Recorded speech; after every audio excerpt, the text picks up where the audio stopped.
So today I'm going to be presenting a little timeline of this year in hip hop. These don't necessarily include all of the moments or all of the things that happened in hip hop, but these are some of the most noteworthy things that happened and either caused a controversy or made news. So the first on my list is Usher's herpes case. So even though he's not a hip hop artist, he's an R&B artist, but still, he made a lot of headlines, and it was sad and funny at the same time, since a lot of men actually came out and claimed that Usher gave them herpes, which was funny and sad at the same time. Why I say that is because Usher is one of the biggest names in music, and he is known for his music all over the world, not only in the United States. A lot of people know him all over the world. His music is played all over the world. So it was very sad to see Usher caught up in a case like this, and actually he was not committed of any of the charges. And in 2017 in hip hop, a lot of people were charged of sexual misconduct or something that includes women.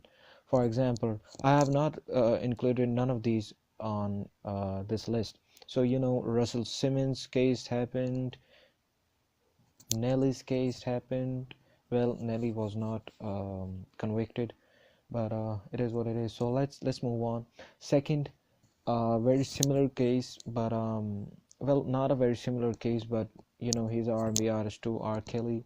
He was accused, and with all honesty, I do believe that most of these allegations are true, because I cannot see guilt on this man's face whenever he does something, you know, like when you're charged of so many things, you have to come out and actually explain what happened or what didn't happen. But this man doesn't care, because he has money and he has stopped all of these women, of course. So this is this is of course sad for a person like me who really loves R&B and hip hop music, and I've been listening to R. Kelly from a long time, and this was sad. And I hope if he's guilty, he gets convicted and he gets charged. And if he's not, then if he's truly not creep like everyone is saying or the evidence shows, then may he get out of all the cases. So number three, Meek Mill's arrest. Uh, let's talk about his comeback a little bit. So in 2015 he released his second album, which sold very well, 250,000 first week. Then he came out with his second album, which was this year, Vincent Ossis. It did very well, in my opinion. Did very well, 167K first week. A lot of people loved the album, thought it was a very good comeback, and he was winning, and he was doing some features as well, and he was winning. And he got committed of a very foolish case, and I really cannot understand how America's judicial system works sometimes. How can you leave people who have done very big sins and crimes? You let go of those people and you grab onto a person who has nothing, who has done nothing. Like he caught the Wheelie case. He was drawing. I think he was drawing. I'm sorry. He was driving wheelies in New York, and he got charged with a ticket. And afterwards, when he went to the court, he was committed of the charges. And I don't know, man. This is very sad. I hope he comes out as soon as possible. And if the judge really did something, if the judge really did injustice to Meek, the judge gets accounted for that as well. I really hope so. So number four on my list, my boy Joe Budden, his success, how he bounced back in a very major way from 2016 to 17. 2017 was a very big year in music, but the main highlight I can give you is Joe Budden. The show he created, Everyday Struggle, and the way that his podcast is going, and how he created Everyday Struggle, and Everyday Struggle was the biggest thing in hip hop, even though it didn't take too much time for them to be the biggest thing in hip hop.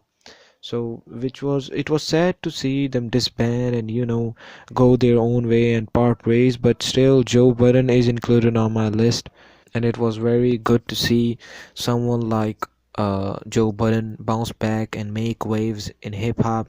Of course, a great rapper and now a great media personality as well. I hope it goes out well. And at number five, I have the Nicki and Remy Ma beef. So this was kind of unexpected and controversial.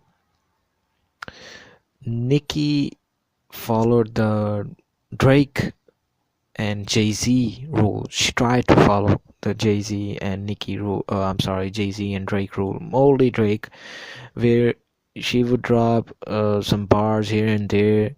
But the thing is, Drake is clever with his bars. When he drops a bar which is dissing someone, you cannot just catch it immediately. It takes a little bit time to actually catch the bar.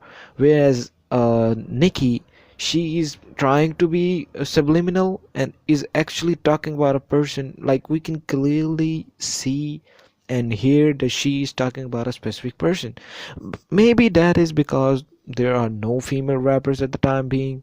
Well, there have been no female rappers that were really making waves. Cardi B was not didn't have the success she has now at that time.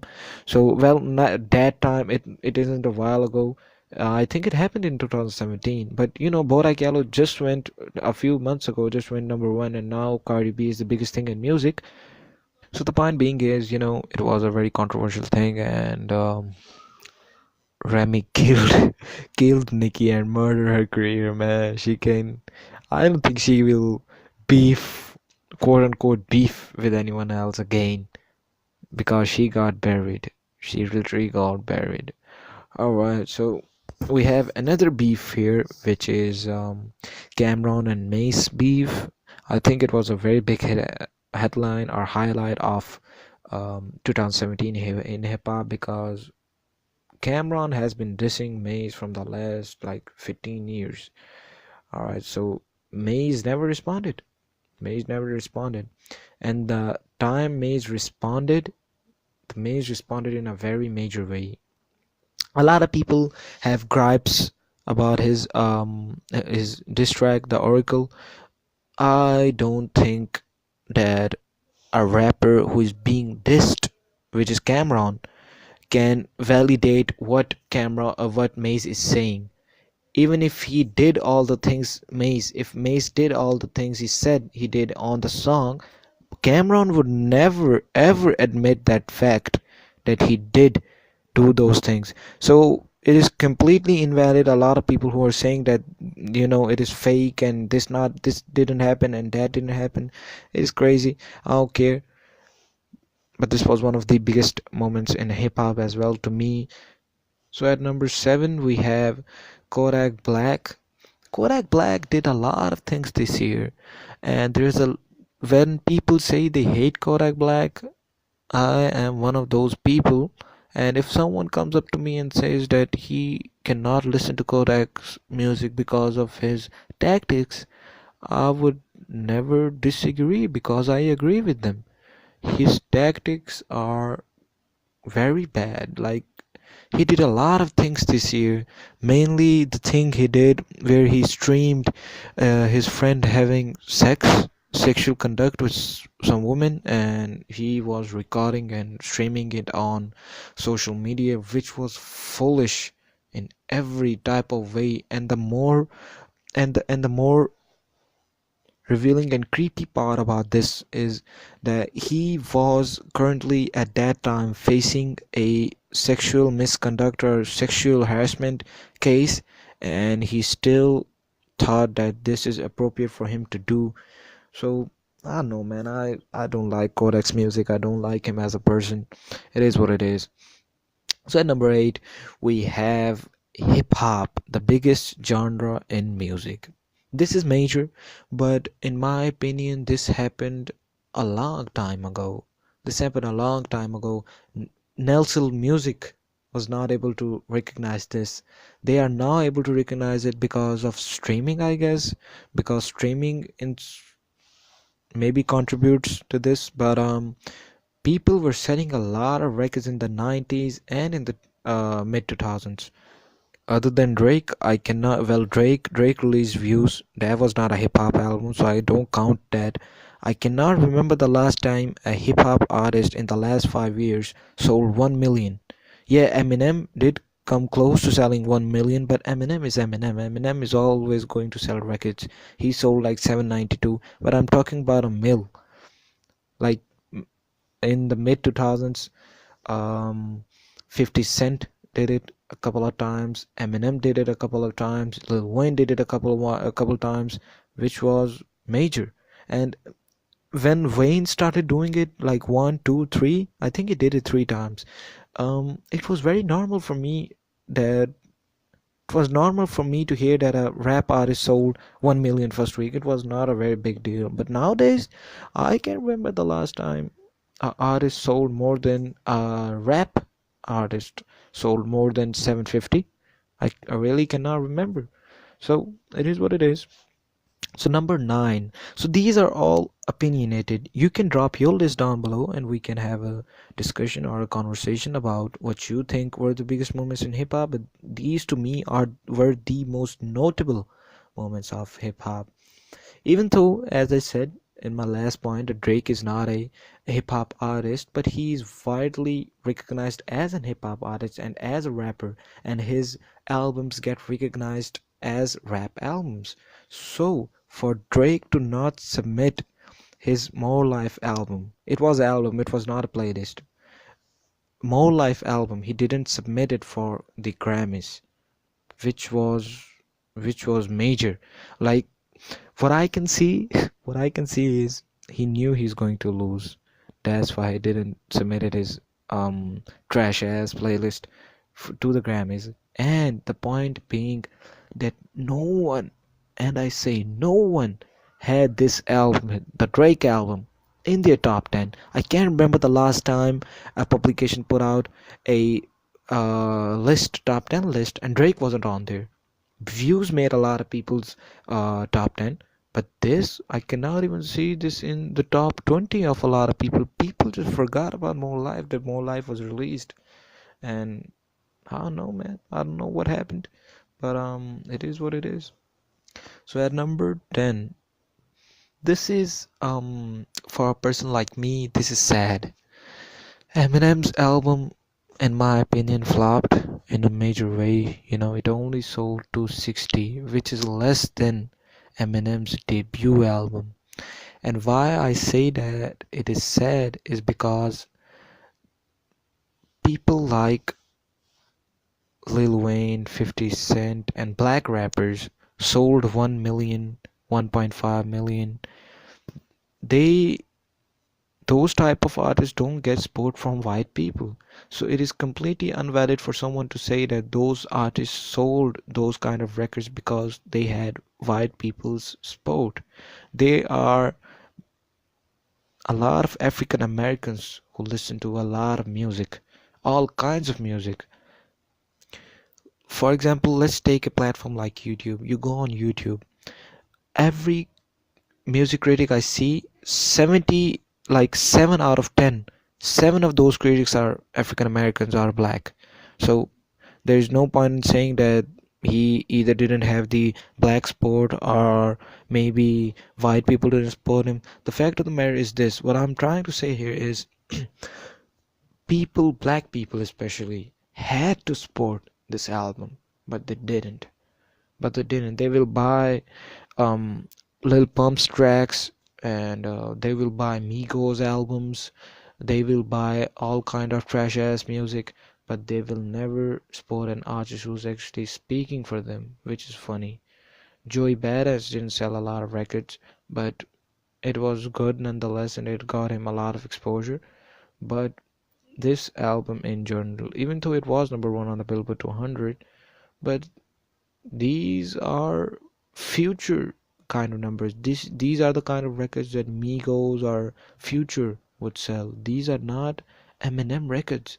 His last album, the Marshall Mathers LP2, sold nearly 800,000 records, 792, which those are too much records. And to sell 260 first week, less than your debut album, it is sad to a person like me because, again, black people especially had to support this album. He clearly lost all of his white fans because a lot of you you go and ask a white person or even people who don't know much about rap, they would know who Eminem is, they would know who Pac is, some of them, well, most of them will know who Snoop is. These are the biggest name in music ever, and for Eminem to flop in this way is, well, you know what shocked me so much? What shocked me so much is the fact that I watched Everyday Struggle and they had a segment called Over or Under.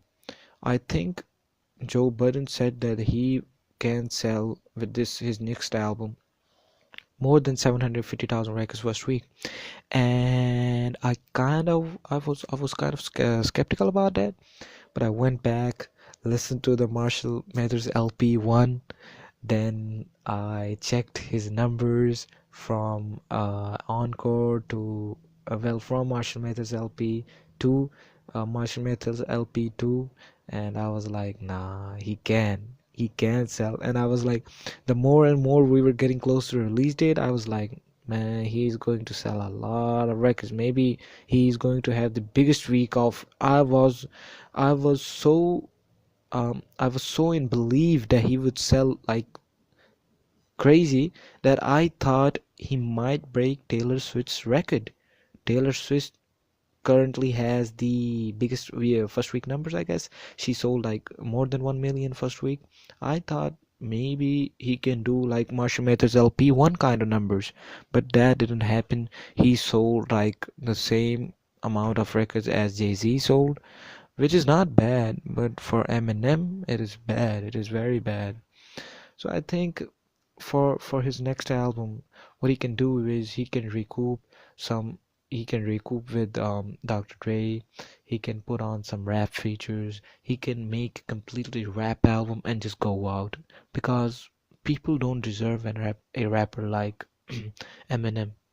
If Eminem put a lot of money behind this album, it would have sold more than anything in this world. But there was no marketing, there was nothing.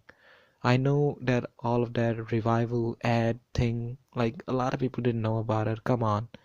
Like that was not the best and most creative way to promote an album. And it is what it is, man. I think these are 10 highlights for me in hip hop. These include controversial, emotional, sad, and happy moments as well. There are some moments that I didn't mention, or some things that happened, of course. Cardi B broke. She had the number one record in the country. I already made a video about Cardi B, so discussing how she can sell records, more records than any female artist in history. I will leave a link down below. I shared my thoughts of Cardi B in that video. Alright, man. So I know a lot of people would not like this list, but it is what it is. You can drop your list down below, and we can have a conversation for sure. And till then, I hope you all have a great day, and thank you very much for watching, and have a great day.